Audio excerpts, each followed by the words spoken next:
Charles Carpenter, also known as Bazooka Charlie, was a U.S. Army pilot during World War II, tasked with spotting enemy positions from the air for artillery bombardment. In 1942, Charles Carpenter enlisted in the U.S. Army as a second lieutenant. He flew light observation aircraft after finishing flying training, and gained extensive experience in enemy surveillance and observation, as well as artillery scouting missions. The Army's L-4 Grasshopper, commonly known as the Piper J-3 Cub in civilian circles, was an American design developed by the Piper Aircraft Company, which first flew in 1938. The aircraft's simple strut-braced monoplane design made it exceptionally maneuverable at the low hovering speeds required for surveillance or military liaison missions.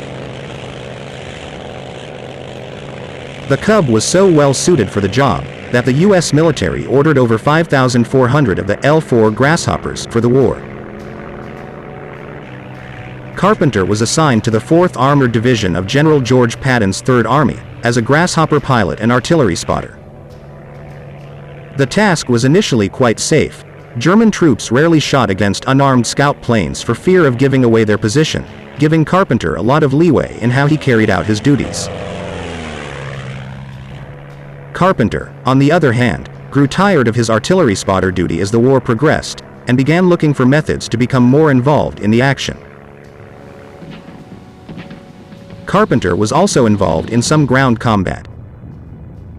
On one occasion, he was exploring some potential landing areas in a jeep near Avranches, France, when German infantrymen attacked. Carpenter jumped onto a Sherman tank and began firing a .50 caliber machine gun, while yelling for the rest of the men to attack the Germans.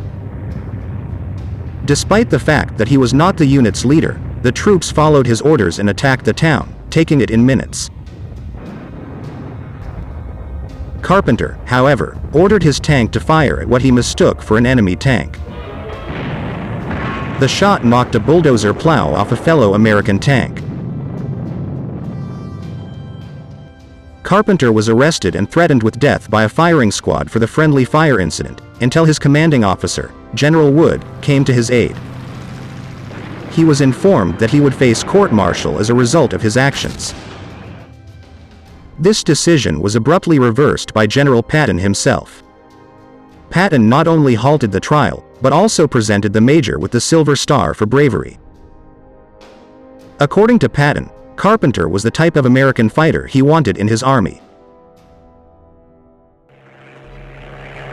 Carpenter opted to keep fighting in the air after that close call, but he certainly wasn't out of the fight. Despite his dissatisfaction with his plane's lack of armament and offensive potential, he learned that other scout pilots were attaching weapons to their planes. He had a brilliant idea that would make him famous in the European theater. Inspired by stories he'd heard from other unarmed scout aircraft, now, Major Carpenter decided to follow suit, strapping not one, but 6 M1A1 bazookas to the wing struts of his Grasshopper. With the help of an ordnance tech and a crew chief, the bazookas were controlled electronically from switches in the cockpit, and could be fired individually or at the same time. Each bazooka could launch a single, rocket-propelled anti-tank grenade, capable of penetrating armor up to 3 inches thick. That was enough to knock out a tank if you hit it in the correct spots, like on top, but it would be highly ineffectual against the front armor of the German heavy tanks. Carpenter began striking German armored formations now that his aircraft, which he called Rosie the Rocketer, was armed. Carpenter discovered that even against heavy tanks such as the Tiger I, using bazookas as airborne weapons was highly effective at immobilizing German tank targets, with any strong hit against the thinner armor shielding the top of the tank. His plane wasn't the only thing to receive a new name, and soon after he began flying with his bazookas, Charles Carpenter became known among the troops around him as Bazooka Charlie. Carpenter got his first kill swiftly, taking out a German armored car before upgrading some of his bazookas to the more capable M9 platform, which could fire the M6A3 high-explosive anti-tank rounds he'd need to take on bigger targets. The majority of major Carpenter missions were flown solo, because any additional weight reduced the plane's maneuverability and speed. Carpenter's usual attack routine was to find his target while in the air, then corkscrew down before diving at the German tank or other target, and releasing his bazooka grenades.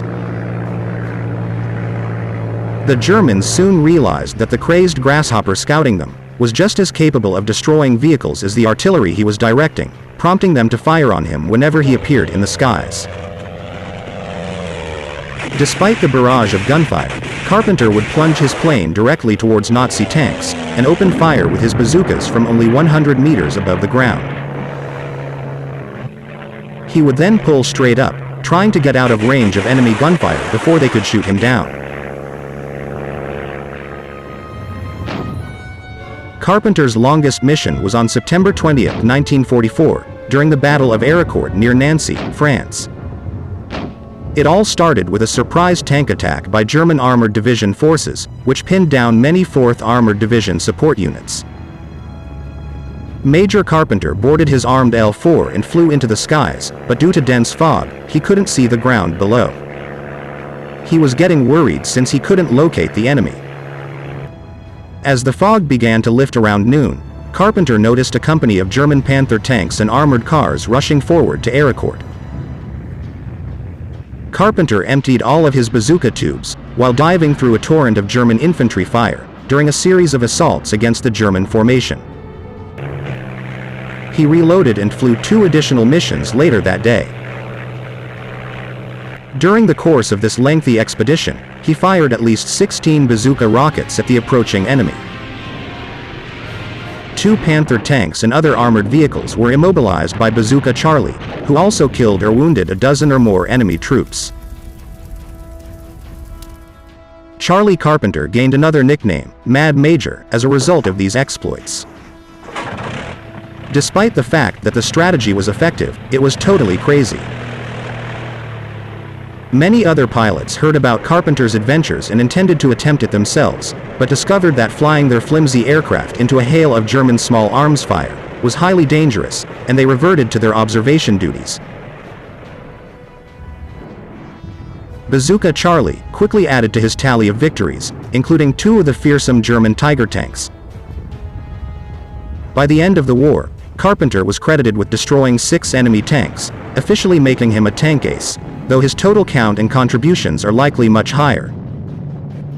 According to some sources, Carpenter and his Rosie the Rocketer aircraft destroyed at least 14 German tanks, a number of other armored vehicles, and scores of enemy soldiers. Carpenter earned yet another nickname, the Lucky Major, since he never received even a scratch from enemy fire. Carpenter's bravery was quickly praised by the Associated Press, the New York Sun, the Stars and Stripes, Liberty Magazine, and Popular Science, among others. With no more Nazi tanks to attack from the sky after the war, the legendary pilot hung up his flight suit and returned to his previous profession as a high school history teacher. If you have enjoyed the story of Bazooka Charlie, please subscribe and support the channel for more. Many thanks for watching.